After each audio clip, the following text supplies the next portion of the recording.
Hello again, I'm Dr. Wendy, aka DrEveryWoman, and we're taking off the white coat.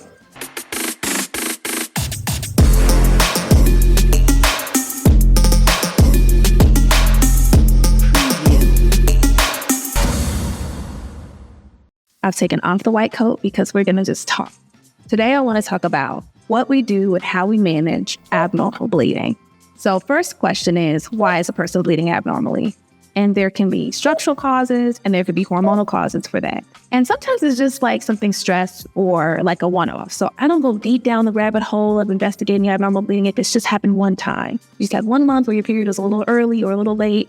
Take a pregnancy test. I always take a pregnancy test. But if it's just one time, I don't do a whole lot. But if it keeps happening or it kind of happens sporadically, now it's time to check things out. So I want to check for hormonal causes of abnormal bleeding. One hormonal cause that's pretty common or pretty popular is thyroid dysfunction. Another hormonal cause that's pretty popular is polycystic ovarian syndrome. And when I say common or popular, I don't mean that everybody has it, but I mean I want to rule those things out. And again, pregnancy. I always want to make sure a person's not pregnant, because just because you haven't been pregnant before don't mean you're not pregnant right now. Get the test. Oh, and let's just throw in a little sidebar that any pregnancy test is fine. You ain't got to get the fancies.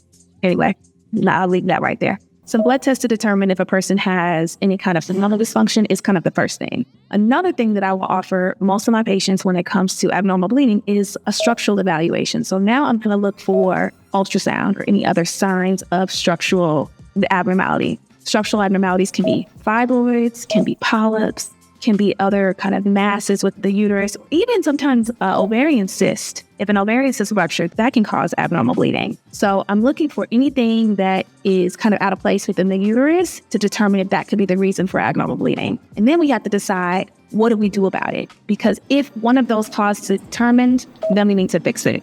It's like everywhere I go. So once we determine the cause for the abnormal bleeding, especially if it's something structural, well, then we have to fix it. So the question is, how do we fix it and what is the problem?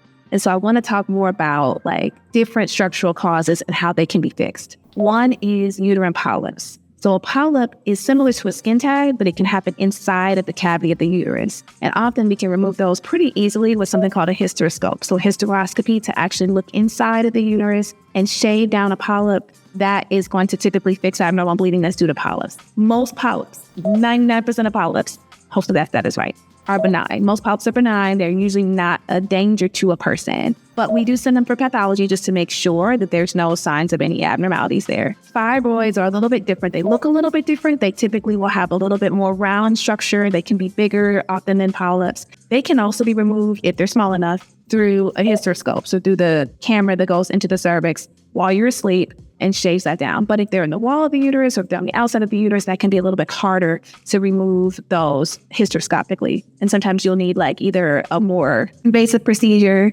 like a laparoscopy, which is a scope through the belly. Sometimes fibroids, if they're really big, they need to be removed abdominally. So through that C-section incision. Sometimes fibroids can be ablated. And I want to talk about what different types of ablation or embolization looks like. I'll talk about that in a different video, but just know that there are multiple ways to manage. And then we didn't even talk about birth control or other hormonal modulators. So there's birth control pills that can control bleeding. There are IUDs. I want to have a whole separate discussion about IUDs because y'all not here talking about IUDs like they stole your friend's bike, and IUDs did not steal your friend's bike, okay? They are actually really, or can be really good for people. Not for everybody, but I'm not going to go on that rant right now. We'll talk about that later. And even elagolix and relagolix. So I want to talk about how those can be used to manage abnormal bleeding. But for now, this is high level. Just wanted to kind of really get into the evaluation and some of the structural management options for intrauterine pathology like polyps and fibroids. So stay tuned. More to come, and also please visit your local friendly gynecologist.